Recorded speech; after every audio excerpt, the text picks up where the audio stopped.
Françaises, Français, mes chers compatriotes, nous sommes en train de vivre des jours difficiles. Nous ressentons tous en ce moment la peur, l'angoisse pour nos parents, pour nous-mêmes, face à ce virus redoutable, invisible, imprévisible. La fatigue et la lassitude pour certains, le deuil et le chagrin pour d'autres. Cette période est encore plus difficile à vivre lorsqu'on habite à plusieurs dans un appartement exigu, lorsqu'on ne dispose pas chez soi des moyens de communication nécessaires pour apprendre, se distraire, échanger. Encore plus difficile à vivre lorsque les tensions sont là, que les risques de violence dans la famille scandent le quotidien. Et nous mesurons tous, dans cette période, la solitude et la tristesse de nos aînés. Et pourtant, grâce à nos efforts, chaque jour nous avons progressé. Nos fonctionnaires et personnels de santé, médecins, infirmiers, aides-soignants, ambulanciers, secouristes, nos militaires, nos pompiers, nos pharmaciens ont donné dans cette première ligne toute leur énergie pour sauver des vies et soigner. Ils ont tenu. Les hôpitaux français ont réussi à soigner tous ceux qui s'y présentaient. Ces journées, ces semaines ont été et resteront l'honneur de nos soignants, en ville comme à l'hôpital. Dans la deuxième ligne, nos agriculteurs, nos enseignants, nos chauffeurs routiers, livreurs, électriciens, manutentionnaires, caissiers et caissières, nos éboueurs, personnels de sécurité et de nettoyage, nos fonctionnaires, nos journalistes, nos travailleurs sociaux, nos maires et nos élus locaux, et j'en oublie tellement, aidés par tant de Français qui se sont engagés, tous ont permis à la vie de continuer, au fond. Et chacun d'entre vous, dans ce que j'ai appelé cette troisième ligne, chacun d'entre vous, par votre civisme, en respectant les règles de confinement, grâce aussi à la vigilance de nos policiers et de nos gendarmes, vous avez fait que l'épidémie commence à marquer le pas. Les résultats sont là. Plusieurs régions ont pu être épargnées. Depuis quelques jours, les entrées en réanimation diminuent. L'espoir renaît. Et je veux ce soir vous remercier très chaleureusement pour ce dévouement et vous dire toute ma reconnaissance. Alors, étions-nous préparés à cette crise ? À l'évidence, pas assez. Mais nous avons fait face. En France, comme partout ailleurs, nous avons donc dû parer à l'urgence, prendre des décisions difficiles à partir d'informations partielles, souvent changeantes, nous adapter sans cesse. Car ce virus était inconnu et il porte encore aujourd'hui beaucoup de mystères. Le moment, soyons honnêtes, a révélé des failles, des insuffisances. Comme tous les pays du monde, nous avons manqué de blouses, de gants, de gel hydroalcoolique. Nous n'avons pas pu distribuer autant de masques que nous l'aurions voulu pour nos soignants, pour les personnels s'occupant de nos aînés, pour les infirmières, les aides à domicile. Dès l'instant où ces problèmes ont été identifiés, nous nous sommes mobilisés. Gouvernement, collectivités locales, industriels, associations, pour produire et pour acquérir le matériel nécessaire. Mais je mesure pleinement que lorsque l'on est au front, il est difficile d'entendre qu'une pénurie mondiale empêche les livraisons. Les commandes sont désormais passées. Surtout, nos entreprises françaises et nos travailleurs ont répondu présents et une production comme en temps de guerre s'est mise en place. Nous avons réouvert des lignes pour produire, nous avons réquisitionné. D'ici 3 semaines, nous aurons, imaginez-le, multiplié par 5 la production de masques pour nos soignants en France. Et nous aurons produit 10 000 respirateurs supplémentaires de plus sur notre sol. Ces respirateurs si précieux en réanimation. Grâce à ces efforts, nous saurons faire face. Et nous allons continuer à distribuer davantage d'équipements. Mais comme vous, j'ai vu des ratés, encore trop de lenteur, de procédures inutiles, des faiblesses aussi de notre logistique. Nous en tirerons toutes les conséquences, en temps voulu, quand il s'agira de nous réorganiser. Ces dernières semaines, soyons aussi justes avec notre pays, ont été marquées par de vraies réussites. Le doublement du nombre de lits en réanimation, ce qui n'avait jamais été atteint. Les coopérations inédites entre l'hôpital, les cliniques privées et la médecine de ville. Le transfert de patients vers les régions les moins touchées, mais aussi vers le Luxembourg, la Suisse, l'Allemagne et l'Autriche que je remercie. La mise en place de l'enseignement à distance, l'organisation de chaînes de solidarité dans nos communes, la réussite de tous ceux qui nous ont nourris durant ces semaines, sans rupture, avec engagement. Le rapatriement de plusieurs dizaines de milliers de ressortissants français et européens depuis des pays du monde entier et le soutien aux Français de l'étranger. Très souvent, ce qui semblait impossible depuis des années, nous avons su le faire en quelques jours. Nous avons innové, osé, agi. Au plus près du terrain, beaucoup de solutions ont été trouvées. Nous devrons nous en souvenir, car ce sont autant de forces pour le futur. Mes chers compatriotes, si je tenais à m'adresser à vous ce soir, après avoir largement consulté ces derniers jours, c'est pour vous dire en toute transparence ce qui nous attend pour les prochaines semaines et les prochains mois. L'espoir renaît, je vous le disais, oui, mais rien n'est acquis. Dans le Grand Est, comme en Île-de-France, les services hospitaliers sont saturés. Partout, en Hexagone comme dans les Outre-mer, le système est sous tension et l'épidémie n'est pas encore maîtrisée. Nous devons donc poursuivre nos efforts et continuer d'appliquer les règles. Plus elles seront respectées, plus nous sauverons de vies. C'est pour cela que le confinement le plus strict doit encore se poursuivre jusqu'au lundi 11 mai. C'est durant cette période le seul moyen d'agir efficacement. C'est la condition pour ralentir encore davantage la propagation du virus, réussir à retrouver des places disponibles en réanimation et permettre à nos soignants de reconstituer leurs forces. Le lundi 11 mai ne sera possible que si nous continuons d'être civiques, responsables, de respecter les règles et que si la propagation du virus a effectivement continué à ralentir. Je mesure pleinement, en vous le disant, l'effort que je vous demande. Durant les 4 semaines à venir, les règles prévues par le gouvernement devront continuer d'être respectées. Elles sont en train de montrer leur efficacité et ne doivent être ni renforcées ni allégées, mais pleinement appliquées. Je demande à tous nos élus, dont je sais l'importance dans cette période, je demande à tous nos élus, comme la République le prévoit en cette matière, d'aider à ce que ces règles soient les mêmes partout sur notre sol. Des couvre-feux ont été décidés là où c'était utile, mais il ne faut pas rajouter des interdits dans la journée. Pour notre vie quotidienne, il faut continuer, lorsque nous sortons, à appliquer les gestes barrières, nous tenir à distance et nous laver les mains. Je veux aussi vous rappeler que tous ceux qui ont une maladie chronique ou souffrent d'autres maladies doivent pouvoir continuer à consulter leur médecin. Car il n'y a pas que le virus qui tue. L'extrême solitude, le renoncement à d'autres soins peuvent être aussi dangereux. Je souhaite aussi que les hôpitaux et les maisons de retraite puissent permettre d'organiser pour les plus proches, avec les bonnes protections, la visite aux malades en fin de vie, afin de pouvoir leur dire adieu. Durant cette phase de confinement, le pays continue à vivre, et heureusement. Certaines activités sont interdites car incompatibles avec les règles sanitaires. Pour tous les autres secteurs économiques, quand la sécurité des travailleurs et des entrepreneurs est bien garantie, ils doivent pouvoir produire, et ils l'ont largement fait depuis maintenant un mois.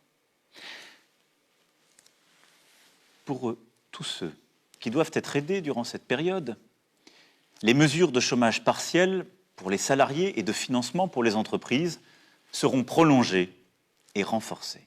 Elles sont inédites et protègent d'ores et déjà plus de 8 millions de nos salariés et nombre de nos entreprises. Pour les artisans, les commerçants, les professions libérales et les entrepreneurs, le Fonds de solidarité apporte une première réponse. Mais je sais votre angoisse. Je l'ai entendu, je l'ai lu. Les charges qui continuent de tomber, les traites, les loyers, les emprunts. C'est pourquoi j'ai demandé au gouvernement d'accroître fortement les aides, de les simplifier pour vous permettre de surmonter cette période. Je souhaite que les banques puissent décaler toutes les échéances beaucoup plus massivement qu'elles ne l'ont fait. Et les assurances doivent être au rendez-vous de cette mobilisation économique. J'y serai attentif. Il y a donc un travail dans les prochains jours à poursuivre pour vous consolider économiquement dans cette période. Rapidement, un plan spécifique sera mis en œuvre pour les secteurs qui, comme le tourisme, l'hôtellerie, la restauration, la culture et l'événementiel, seront durablement affectés. Des annulations de charges et des aides spécifiques seront mises en place. Pour les plus fragiles et les plus démunis, ces semaines sont aussi très difficiles. Je veux remercier les maires, les élus locaux, les associations qui se sont fortement mobilisés aux côtés du gouvernement. Et j'ai demandé à celui-ci d'aller plus loin, là aussi, et de verser sans délai une aide exceptionnelle aux familles les plus modestes avec des enfants, afin de leur permettre de faire face à leurs besoins essentiels. Les étudiants les plus précaires, vivant parfois loin de leur famille, en particulier lorsque celles-ci viennent d'outre-mer, seront aussi aidés. Dès mercredi, le Conseil des ministres décidera des moyens financiers nouveaux et le gouvernement apportera toutes les réponses nécessaires à chaque fois qu'il le faudra. Le 11 mai prochain, mes chers compatriotes, sera donc le début d'une nouvelle étape. Elle sera progressive. Les règles pourront être adaptées en fonction de nos résultats, car l'objectif premier demeure la santé de tous les Français. À partir du 11 mai, nous rouvrirons progressivement les crèches, les écoles, les collèges et les lycées. C'est pour moi une priorité, car la situation actuelle creuse des inégalités. Trop d'enfants, notamment dans les quartiers populaires, dans nos campagnes, sont privés d'école, sans avoir accès au numérique, et ne peuvent être aidés de la même manière par les parents. Dans cette période, les inégalités de logement, les inégalités entre familles sont encore plus marquées. C'est pourquoi nos enfants doivent pouvoir retrouver le chemin des classes. Le gouvernement, dans la concertation, aura à aménager des règles particulières, organiser différemment le temps et l'espace, bien protéger nos enseignants et nos enfants avec le matériel nécessaire. Pour les étudiants de l'enseignement supérieur, les cours ne reprendront pas physiquement jusqu'à l'été. Le gouvernement précisera, pour chacun, la bonne organisation qui sera nécessaire, en particulier pour les examens et les concours. Le 11 mai, il s'agira aussi de permettre au plus grand nombre de retourner travailler, redémarrer notre industrie, nos commerces et nos services. Le gouvernement préparera sans délai ces réouvertures avec les partenaires sociaux pour que des règles soient établies afin de protéger les salariés au travail. C'est la priorité. Les lieux rassemblant du public, restaurants, cafés et hôtels, cinémas, théâtres, salles de spectacle et musées resteront en revanche fermés à ce stade. Les grands festivals et événements avec un public nombreux ne pourront se tenir au moins jusqu'à mi-juillet prochain. La situation sera collectivement évaluée à partir de mi-mai, chaque semaine, pour adapter les choses et vous donner de la visibilité. Pour leur protection, nous demanderons aux personnes les plus vulnérables, aux personnes âgées, en situation de handicap sévère, aux personnes atteintes de maladies chroniques, de rester, même après le 11 mai, confinées, tout au moins dans un premier temps. Je sais que c'est une contrainte forte. Je mesure ce que je vous demande. Et nous allons, d'ici le 11 mai, travailler à rendre ce temps plus supportable pour vous. Mais il faudra essayer de s'y tenir pour vous protéger, pour votre intérêt. Nous aurons, à partir du 11 mai, une organisation nouvelle pour réussir cette étape.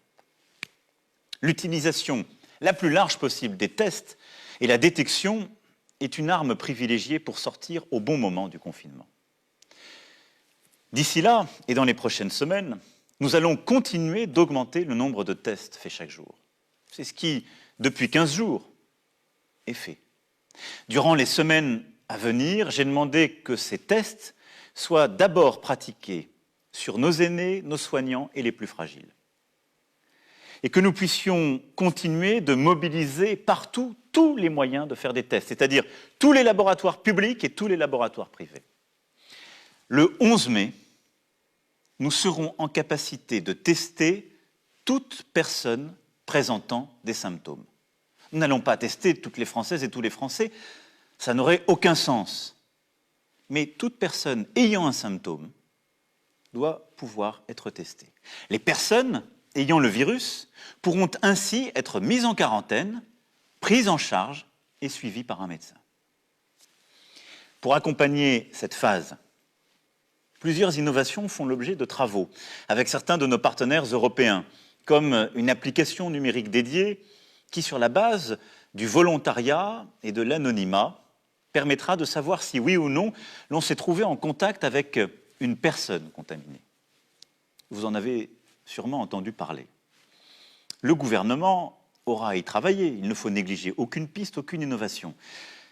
Mais je souhaite qu'avant le 11 mai, nos assemblées puissent en débattre et que les autorités compétentes puissent nous éclairer.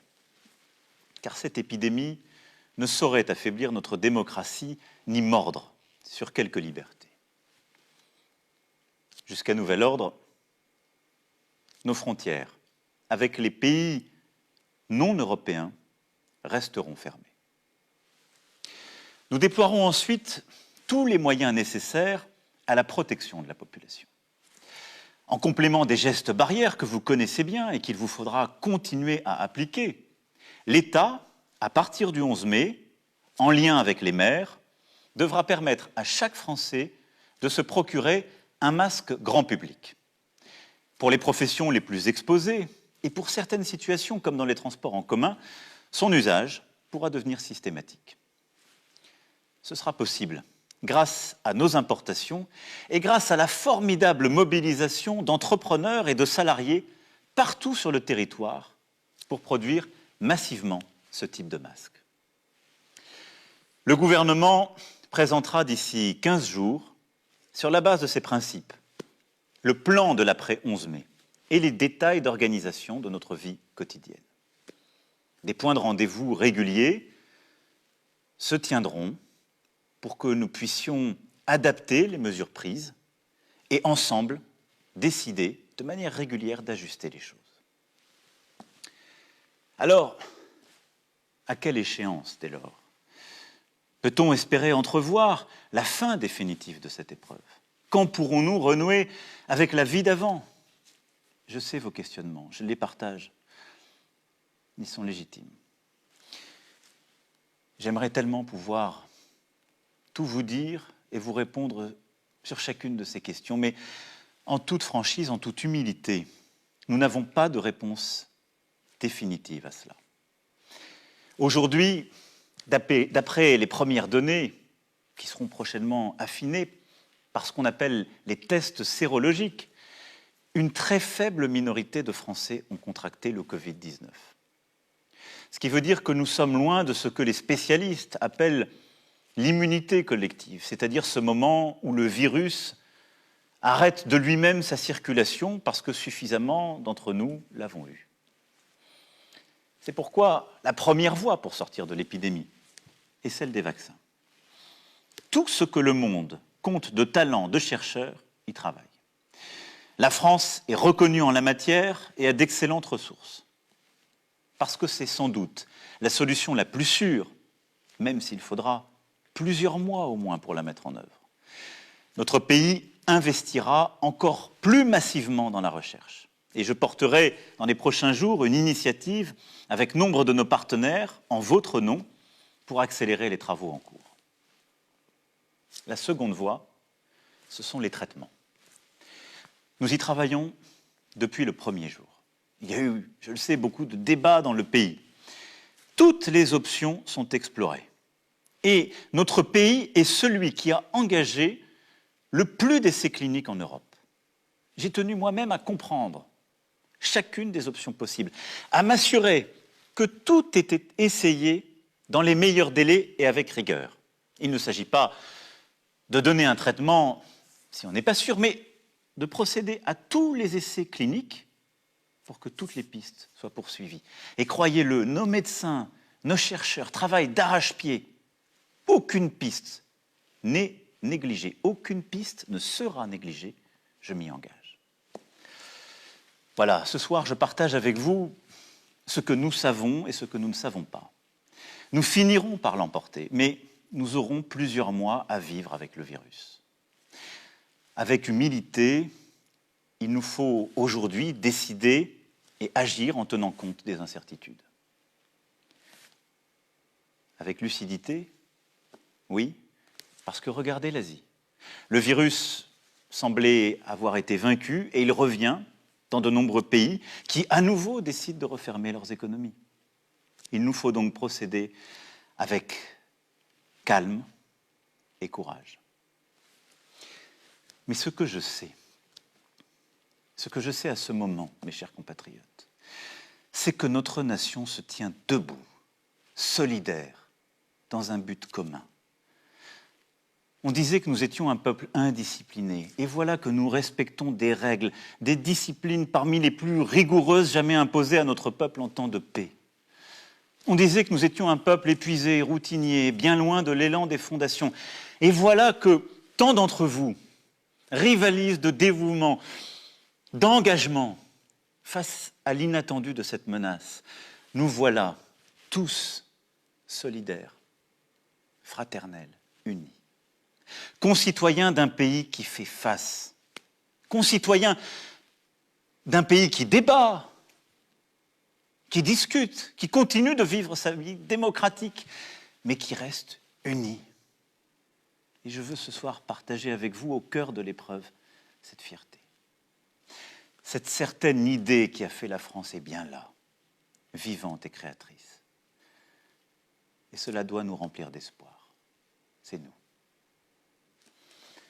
Durant les semaines à venir, le gouvernement, le Parlement, notre administration, avec nos maires et nos élus locaux, auront à préparer la suite.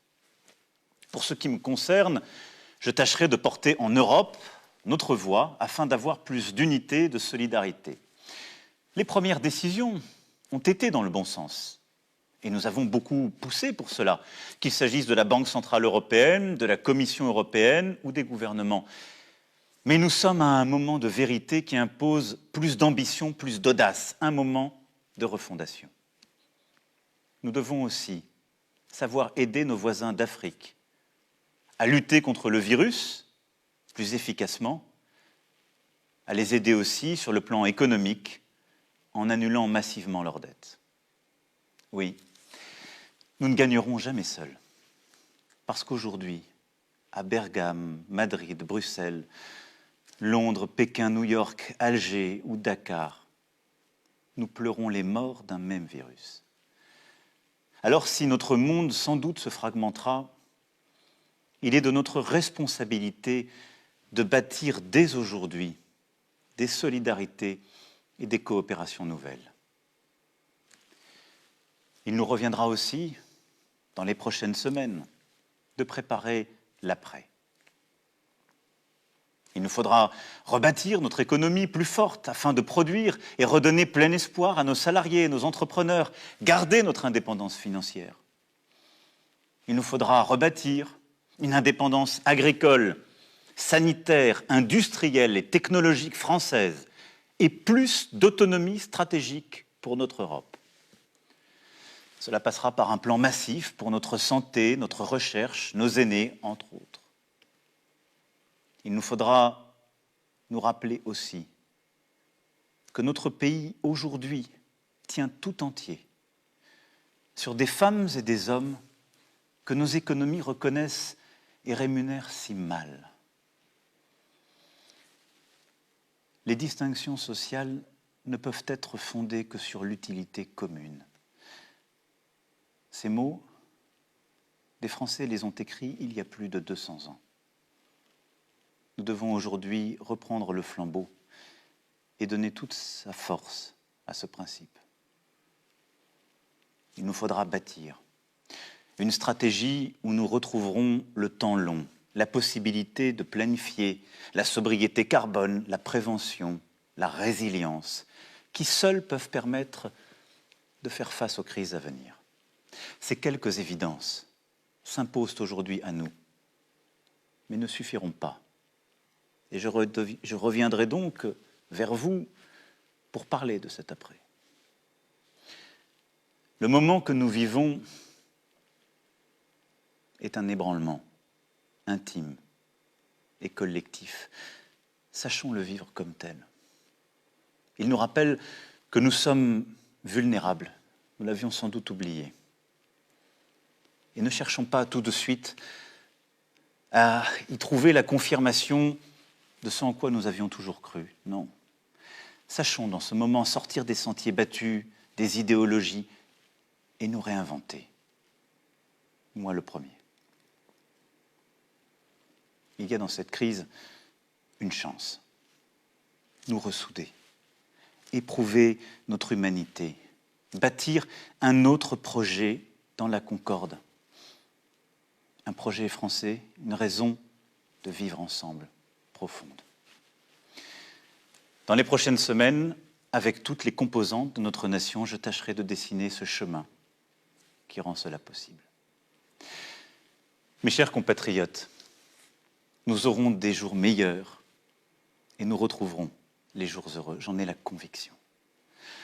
Et les vertus qui aujourd'hui nous permettent de tenir seront celles qui nous aideront à bâtir l'avenir.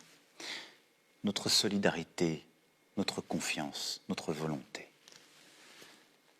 Alors prenez soin de vous, prenons soin les uns des autres et nous tiendrons. Vive la République, vive la France.